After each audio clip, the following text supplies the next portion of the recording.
Hello बच्चों, आज हम लोग लवणों के पीएच के बारे में देखेंगे। हमने पिछले लेक्चर में आप लोगों को कई चीज़ों के बारे में बताए थे, जैसे कि अम्ल तथा क्षारक में क्या समानताएं होती हैं, क्या होता है जलीय विलयन में। ये सारी चीज़ों को हमने कल बताया था। ये भी बताया था कि आखिर पीएच पीएच क्या होता है। ये सारी चीज़ों को हमने पिछले लेक्चर में देख चुके हैं। इस लेक्चर में हम लोग पढ़ेंगे क्या? पढ़ेंगे लवणों का पीएच। क्या पढ़ेंगे? लवणों का पीएच पढ़ेंगे। लवणों का पीएच क्या है बाबू?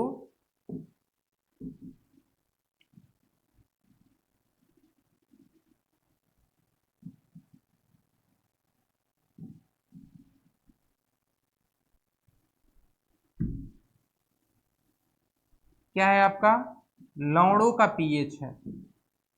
लवणों का पीएच है बाबू, लवणों का पीएच है। इस लवणों के पीएच के बारे में हमें देखना है। तो ये क्या है लवणों का पीएच? देखो, कल हमने पीएच बताया था कि पीएच होता है पोटेंशियल ऑफ हाइड्रोजन, यानी ये क्या मैंने बताया था? Power of hydrogen. मैंने क्या बताया था? मैंने बताया था power of hydrogen. Power of hydrogen हमने बताया था। हमने बताया था पावर ऑफ हाइड्रोजन। क्या बताया था? पावर ऑफ हाइड्रोजन बताया था। हमने देखा था पावर ऑफ हाइड्रोजन। क्या देखा था? Power of hydrogen.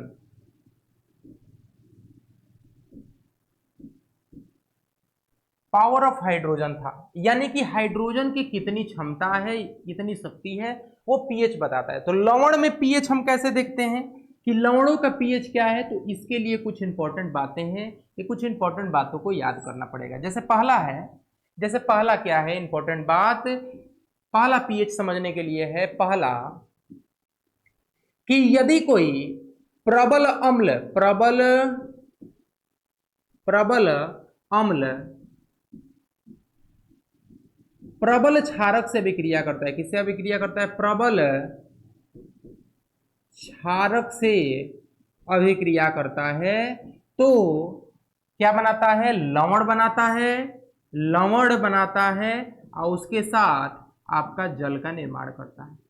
ये लवण आखिर कैसा लवण होता है? लवण आपका उदासीन लवण होता है। क्या होता है ये? उदासीन लवण होता है। इसको थोड़ा हम लिख देते हैं, बढ़िया से लिख देते हैं इसे। क्या होता है ये होता है आपका उदासीन लवण। उदासीन लवण होता है। उदासीन लवण होता है और उसके साथ साथ जल का निर्माण होता है। आगे है कि आखिर एक चीज मेरे को बताओ। मैंने बताया था आपको पीएच स्केल पर मैंने ये बताया था कि आखिर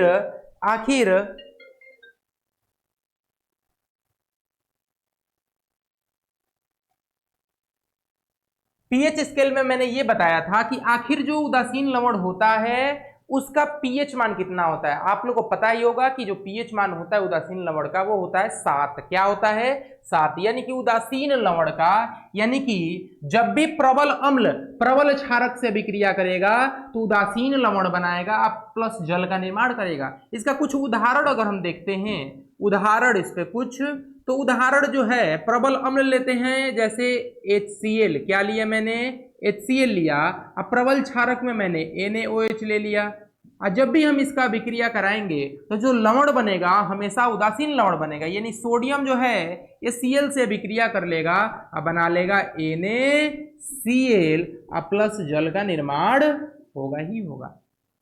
यानी कहने का ये अर्थ है, ये कौन सा लवण है? तो ये आपका उदासीन लवण है। ये कौन सा लवण है? उदासीन लवण है। इसका अर्थ ये है ना बाबू कि इसका पीएच मान जो होगा, इसका जो पीएच मान होगा वह हमेशा 7 होगा। यानी इस कंडीशन में ये उदासीन लवण का, यानी कि यहां पे लिख देते हैं कि उदासीन लवण का जो पीएच मान होगा उदासीन लवण का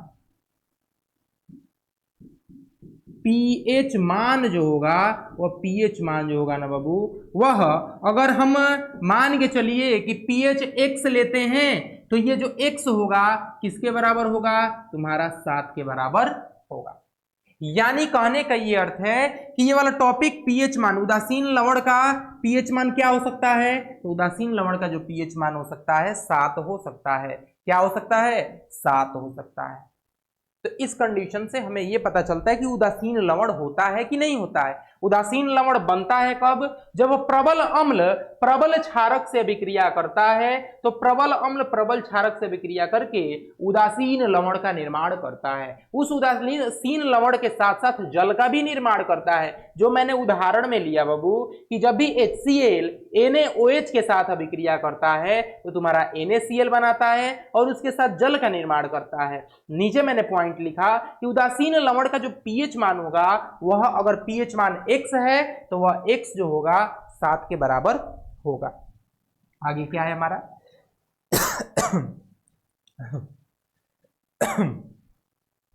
आगे देखते हैं।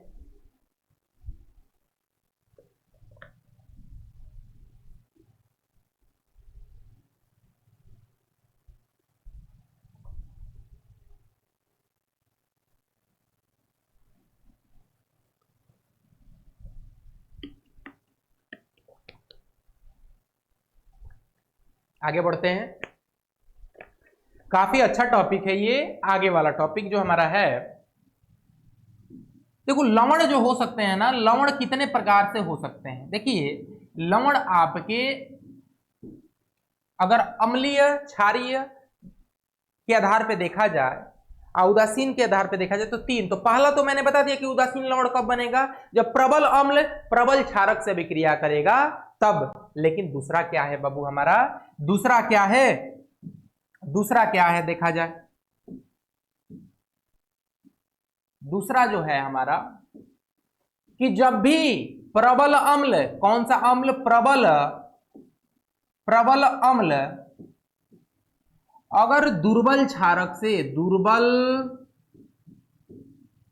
दुर्बल क्षारक से विक्रिया करेगा तो जान जाओ बाबू वह बनेगा क्या, याद कर लेना। इसको मैं छोटा लिखता हूं कि एक लाइन में हट जाइए। क्या एक लाइन में हट जाएगा तो बढ़िया रहेगा, ठीक है।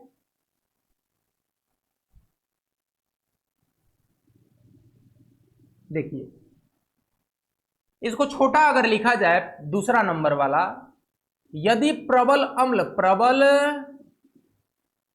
अम्ल किससे अभिक्रिया करे, दुर्बल क्षारक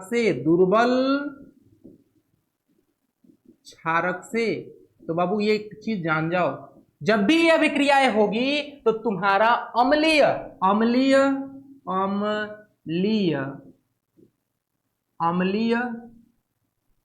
अम्लीय लवण बनेगा, अब प्लस उसके साथ जल का निर्माण होगा ही होगा और ये निकलेगा। समझ में आ रहा है। यानी कि प्रबल अम्ल एक प्रकार का ऐसा अम्ल है जब भी वो दुर्बल अम्ल से अभिक्रिया करेगा तो अभिक्रिया तो होगी, अम्ल क्षारक में तो अभिक्रिया होती ही होती है। तो जब ये होती है ना बाबू, तो होने के बाद ये बनाता क्या है, अम्लीय लवण बनाता है। कौन सा लवण बनाता है, अम्लीय लवण बनाता है, अम्लीय लवण बनाता है। ये जो अम्लीय लवण होता है, ये अम्लीय लवण के साथ साथ जल का निर्माण। इस पे कुछ उदाहरण देखा जाए, उसके बाद हम देखेंगे और अच्छे से टॉपिक क्लियर करेंगे। देखिए इसका कुछ उदाहरण में अगर हम देखें, उदाहरण में इसका कुछ हम देखें, अगर हम प्रबल अम्ल लिए हैं, कौन सा प्रबल अम्ल में मैंने HCl लिया है, इस HCl से विक्रिया दुर्बल क्षारक कौन सा होता है, तो हमने दुर्बल क्षारक में ले लिया NH4OH ले लिया। इस NH4OH का अभिक्रिया मैंने HCl से यानी कि प्रबल अम्ल से करा दिया। इस कंडीशन में जो अमोनिया है ना बाबू, इसको अमोनिया कहते हैं, ये किससे अभिक्रिया कर लेगा, ये अभिक्रिया कर लेगा क्लोरीन से। ये कौन सा अभिक्रिया कर लेगा, क्लोरीन से।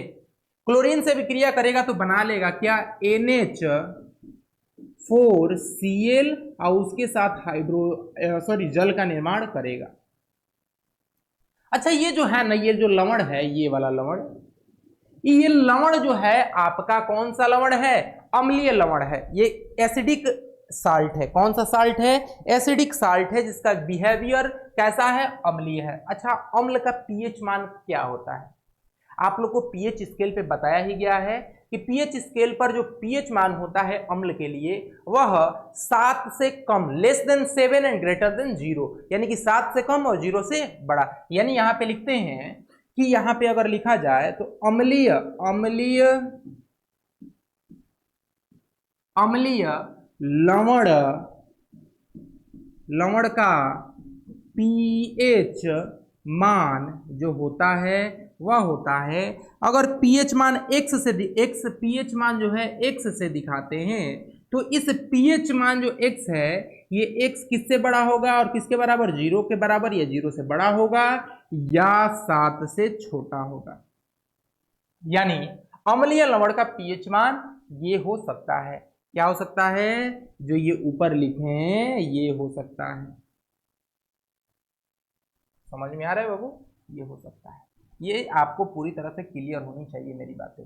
तीसरा गुण क्या कहता है बाबू? तीसरा और अच्छे से समझने वाला टॉपिक है, इसको नहीं समझेंगे मजा नहीं आएगा, इसको और अच्छे से समझा जाए। देखो, तीसरा ये कहता है कि जब भी हमने दो कंडीशन ले लिया है, दो कंडीशन यानी कि प्रबल अम्ल ले लिया है, प्रबल क्षारक ले लिया है पहले में, दूसरे में लिया है प्रबल अम्ल और दुर्बल क्षारक। अब हम लेंगे दुर्बल अम्ल और प्रबल क्षारक।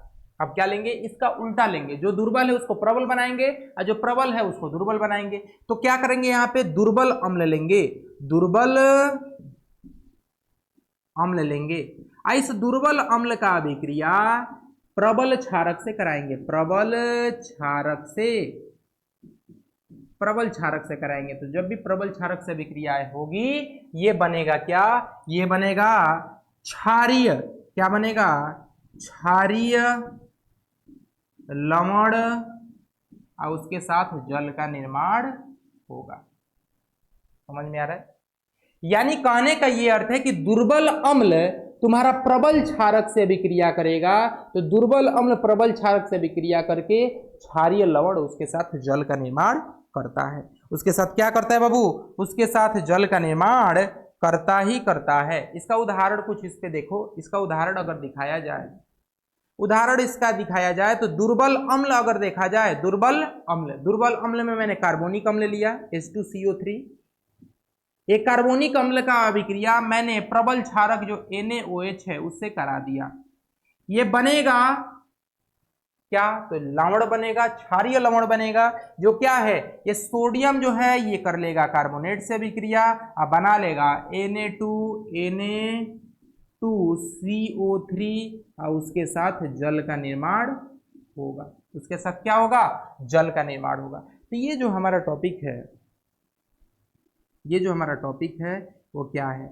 ये हमारा एक टॉपिक है क्षारीय लवण का। अच्छा, एक मेरे को बात बताइए, पीएच स्केल पर क्षार का पीएच मान क्या होता है? क्षारक का पीएच मान क्या होता है? तो आप लोग को पता है कि ग्रेटर देन 7 होना चाहिए, 7 से बड़ा होना चाहिए और 14 से छोटा होना चाहिए। यानी यहां नीचे लिखता हूं, नीचे ये लिखता हूं कि यहां पे लिख देता हूं कि क्षारीय लवण का पीएच मान जो होता है, अगर पीएच मान आपका, यदि पीएच मान आपका x है, क्या है बाबू? x है, तो ये x क्या होगा क्षारीय लवण के लिए? ये 7 से बड़ा होना चाहिए और 14 से छोटा या 14 के बराबर होना चाहिए। यानी कहने का ये अर्थ है कि इतना बड़ा अगर टॉपिक दिखे, इतना बड़ा तो है नहीं, इतना छोटा अगर टॉपिक देखे तो ये किस पे डिपेंड करता है? ये डिपेंड होता है क्षारीय लवण पे। क्षारीय लवण पे इसका जो क्षारीय लवण है वो क्या होगा? 7 से ज्यादा होगा और 14 या 14 के बराबर या 14 से छोटा होगा। ठीक है, तो इसको आपको पूरी तरह से समझ जाना चाहिए। यानी कि क्षारीय लवण कब बनता है, तुम्हारा अम्लीय लवण कब बनता है, उदासीन लवण कब बनता है, ये सारी चीजों को आपको क्लियर होनी चाहिए। और दूसरी चीज ये है ना बाबू कि आगे आपका टॉपिक है, आगे आपका टॉपिक क्या है? टॉपिक पहले देख लिया जाए।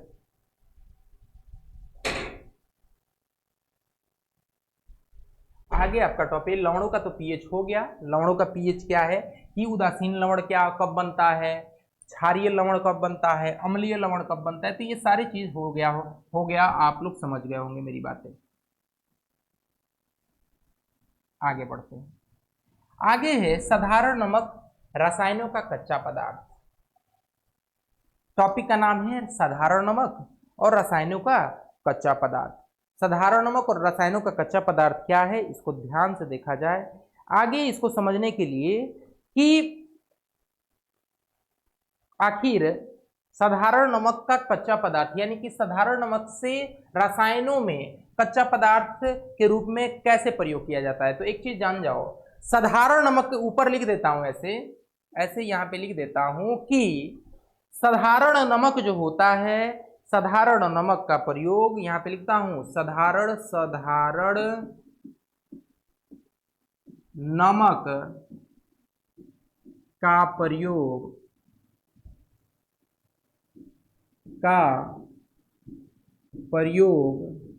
साधारण नमक का प्रयोग NaOH, Na2CO3.10H2O, NaHCO3 यहां पे आदि लिख देता हूं,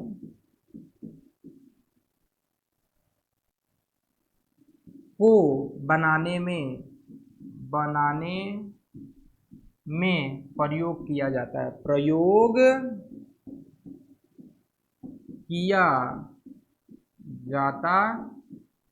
है।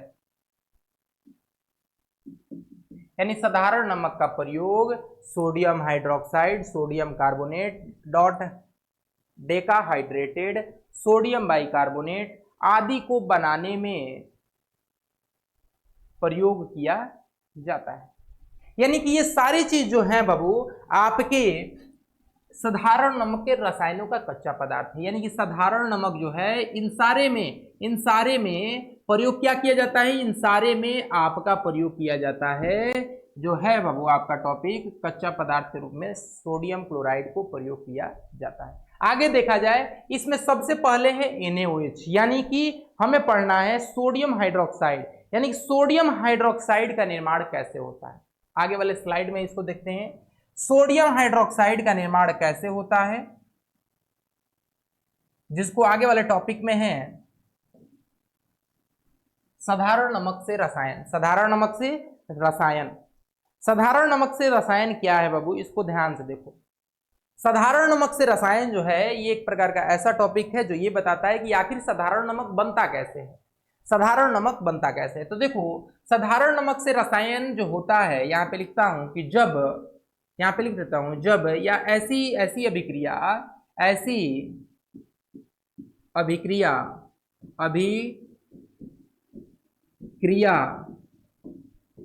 जिसमें HCl NaOH से अभिक्रिया करके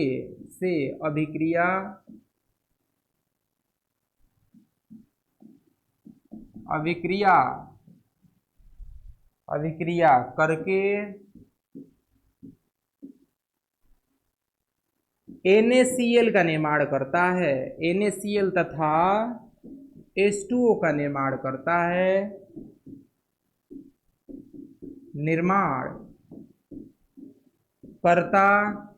है,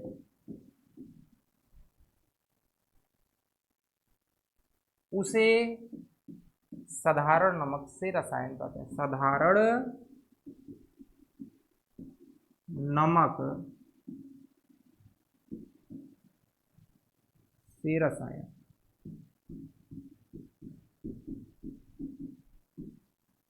ठीक है, ये जो हमारा टॉपिक है। यानी कि ये एक ऐसी अभिक्रिया है जिसमें, यहाँ पे लिखता हूं, यहाँ पे आपको दिखा भी देता हूं तो थोड़ा और डार्क किया जाए कि HCl जब भी NaOH के साथ अभिक्रिया करता है तो ये NaOH से अभिक्रिया कर बनाता है NaCl बनाता है और उस NaCl के साथ साथ जल का निर्माण करता है। जो ये NaCl जो है, NaCl का निर्माण कब हुआ?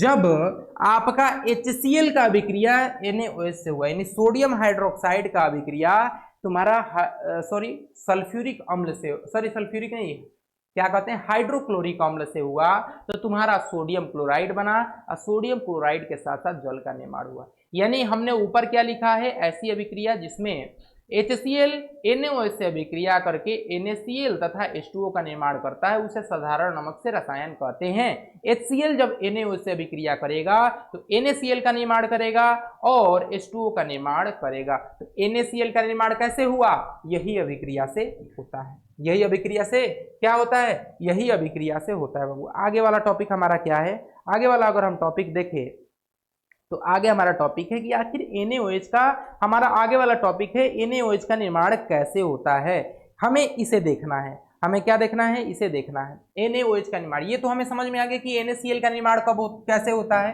तो NaCl का निर्माण HCl से जब NaOH करता है तो HCl का निर्माण होता है। तो ऊपर जो हमने पढ़ा था बाबू कि आखिर साधारण नमक रसायनों का कच्चा पदार्थ क्या होता है। तो साधारण नमक जो होता है, साधारण नमक रसायनों का कच्चा पदार्थ के रूप में किसको किसको बनाने में होता है? NaOH को निर्माण करने में होता है, Na2CO3 10H2O को निर्माण करने में होता है, NaHCO3 के निर्माण में होता है और इत्यादि आदि के प्रयोग में किया जाता है। आगे वाला टॉपिक हमारा क्या है? आगे वाला टॉपिक है पहला सोडियम हाइड्रोक्साइड। क्या है बाबू? Sodium hydroxide. सोडियम हाइड्रोक्साइड है, सोडियम हाइड्रोक्साइड।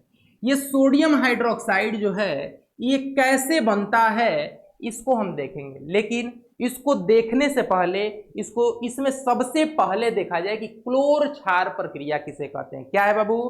क्लोर क्षार प्रक्रिया किसे कहते हैं। चलिए इसमें क्या हमें देखना है? हमें सबसे पहले देखना है क्लोर क्षार प्रक्रिया। क्या है? क्लोर क्षार प्रक्रिया। क्लोर क्षार प्रक्रिया किसे कहते हैं? ये कौन सी प्रक्रिया है? देखिए क्लोर क्षार प्रक्रिया में यह होता है कि ऐसी अभिक्रिया या सोडियम क्लोराइड को जलीय विलयन में लेने से, सोडियम क्लोराइड को, मैंने क्या बताया, सोडियम क्लोराइड को जलीय विलयन में लेने से तथा जलीय विलयन में विद्युत के प्रवाह करने के बाद NaOH H2 तथा Cl2 का निर्माण करता है। इस प्रक्रिया को हम क्लोर क्षार प्रक्रिया कहते हैं। यानी हम यहां पे लिखते हैं ऐसी प्रक्रिया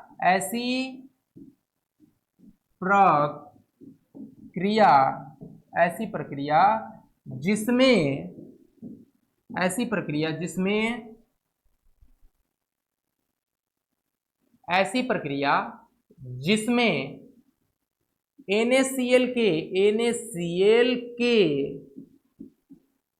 जलीय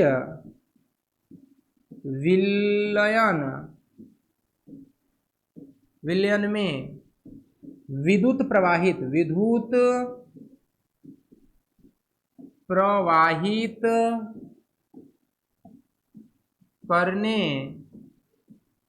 करने से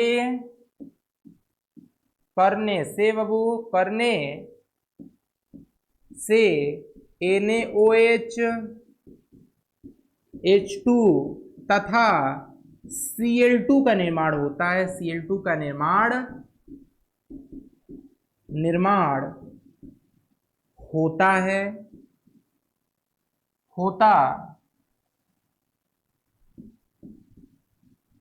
उसे क्या कहते हैं बाबू? उसे क्लोर क्षार प्रक्रिया कहते हैं। क्या कहते हैं? क्लोर क्षार प्रक्रिया कहते हैं।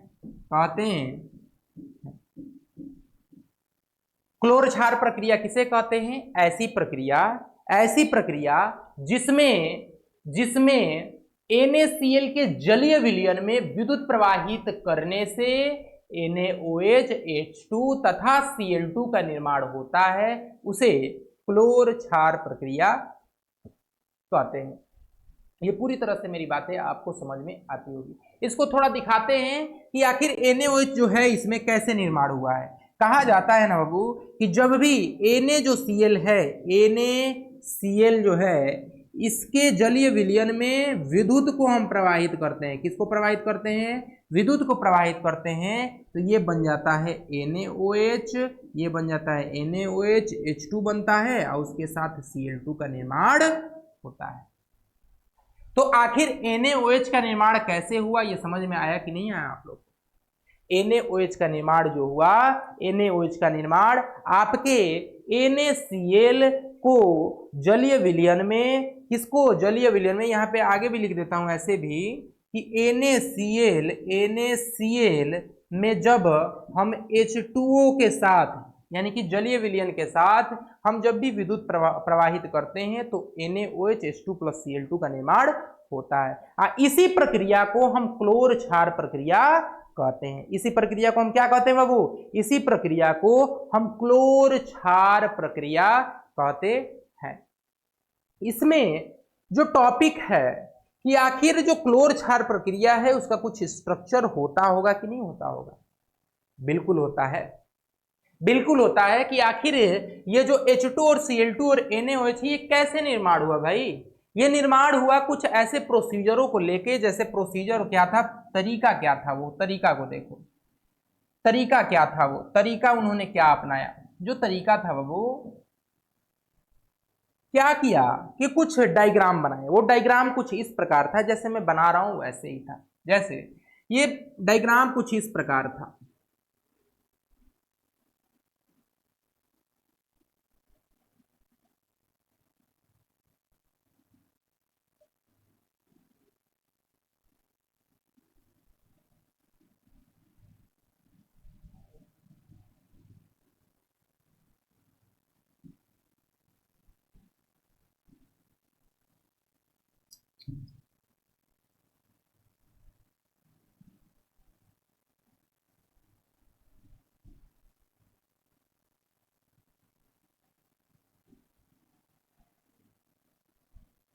ऐसे कुछ प्रक्रिया थी। वो प्रक्रिया क्या थी, ध्यान से देखो यहां पे। जैसे इसमें हमने दो इलेक्ट्रोड को लिया, मैंने दो इलेक्ट्रोड को लिया, कुछ इस प्रकार से मैंने इलेक्ट्रोड को लिया। वो इलेक्ट्रोड कुछ इस प्रकार था। जैसे देखो ये इलेक्ट्रोड था, जैसे देखो यहाँ पे इलेक्ट्रोड था, यहाँ पे इलेक्ट्रोड था एक। इस इलेक्ट्रोड को यहां से लाकर हमने बैटरी से जोड़ दिया। क्या कर दिया हमने? बैटरी से जोड़ दिया। और इस प्रक्रिया में मैंने क्या किया ना बाबू? इस प्रक्रिया में मैंने इस पात्र में जल को डाल दिया। क्या कर दिया? पूरी तरह जल को डाल दिया।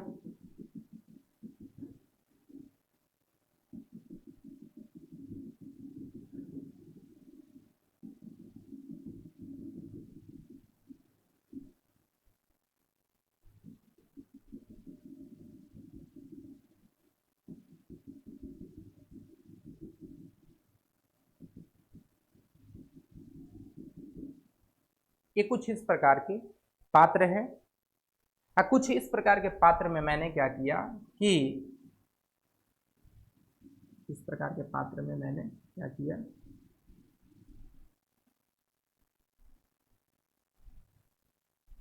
क्या हुआ कि इसमें हमने NaCl को डाल दिया। क्या हुआ ना बाबू कि NaCl डालते ही इसमें विद्युत प्रवाहित होगा, इसमें विद्युत प्रवाहित होगा। अब विद्युत प्रवाहित होने के बाद क्या होगा ना बाबू कि इस NaCl में जो इसमें हम NaCl जो हम ऐड करेंगे तो NaCl जो Cl है वो NaCl टूट जाएगा NaOH में, उसके साथ H2 में, उसके साथ Cl2 में। ये सारे टॉपिक टूट जाएंगे। जब टूटेंगे तो ये कहाँ निर्माण होगा? ये वाला NaOH कहाँ निर्माण होगा? तो ये हमेशा ऋणात्मक इलेक्ट्रोड यानी कि ऋण वाले ऋणात्मक इलेक्ट्रोड के पास बनेगा। यहाँ पे बनेगा, ये यहाँ पे इकट्ठा होगा। लेकिन जो हाइड्रोजन है, हाइड्रोजन भी कहाँ होगा? तो हाइड्रोजन यहाँ पे इसके माध्यम से हाइड्रोजन गैस यहां से निकलेगा। यानी कहने का ये अर्थ है कि तुम्हारा हाइड्रोजन गैस ऋणात्मक इलेक्ट्रोड यानी कि जो माइनस इलेक्ट्रोड है इसके पास उत्पन्न होगा। अगर वही देखा जाए क्लोरीन वाला, तो क्लोरीन के पास माइनस आयन होता है, जिसके कारण से ये माइनस प्लस के तरफ आकर्षित होगा। यानी कि ये किस इलेक्ट्रोड के पास आएगा, इस इलेक्ट्रोड के से निकलेगा, इस क्लोरीन गैस जो होता है इसके माध्यम से निकल जाएगा। इसके माध्यम से क्या होगा बाबू, इसके माध्यम से निकल जाएगा।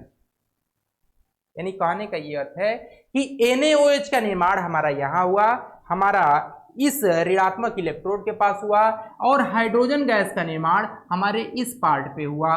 दूसरी चीज, क्लोरीन गैस का निर्माण तुम्हारा प्लस यानी कि प्लस वाले इलेक्ट्रोड के पास हुआ। जो यही प्रक्रिया जो है ना बाबू, यही प्रक्रिया आपका क्लोर क्षार प्रक्रिया है। क्लोर क्षार प्रक्रिया के दौरान यही चीज बनता है, NaOH का निर्माण हो जाता है माइनस इलेक्ट्रोड के पास। तुम्हारा माइनस इलेक्ट्रोड के बाद आता है हाइड्रोजन तथा क्लोरीन, हाइड्रोजन गैस तुम्हारा माइनस इलेक्ट्रोड, क्योंकि हाइड्रोजन के पास प्लस आयन होता है, जो माइनस के तरफ आकर्षित होगा वो प्लस माइनस इलेक्ट्रोड से निकल जाएगा।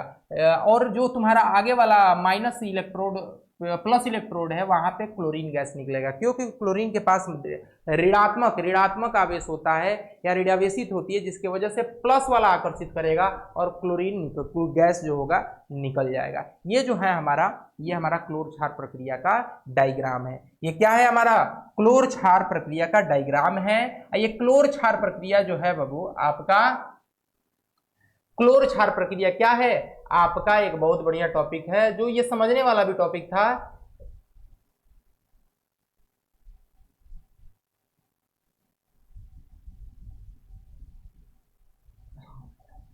क्लोर क्षार प्रक्रिया जो था, सोडियम हाइड्रोक्लोर क्षार प्रक्रिया था, ये क्लोर क्षार प्रक्रिया का डायग्राम क्या है, ये है। समझ में आ रहा है। तो ये हमारा कुछ इंपॉर्टेंट पॉइंट थे NaCl से रिलेटेड, कि NaCl का निर्माण कैसे होता है तथा जलीय विलयन में NaCl क्या होता है जब हम विद्युत प्रवाहित करते हैं। तो ये सारे टॉपिक हमारे थे। आगे वाला टॉपिक क्या है हमारा, आगे वाला टॉपिक जो है हमारा विरंजक चूड़ है। क्या है बाबू, आगे वाला टॉपिक जो हमारा है वो है विरंजक चूड़। विरंजक चूड़ है आगे वाला जो हमारा विरंजक चूड़ है। इस विरंजक चूड़ को बढ़िया से देखेंगे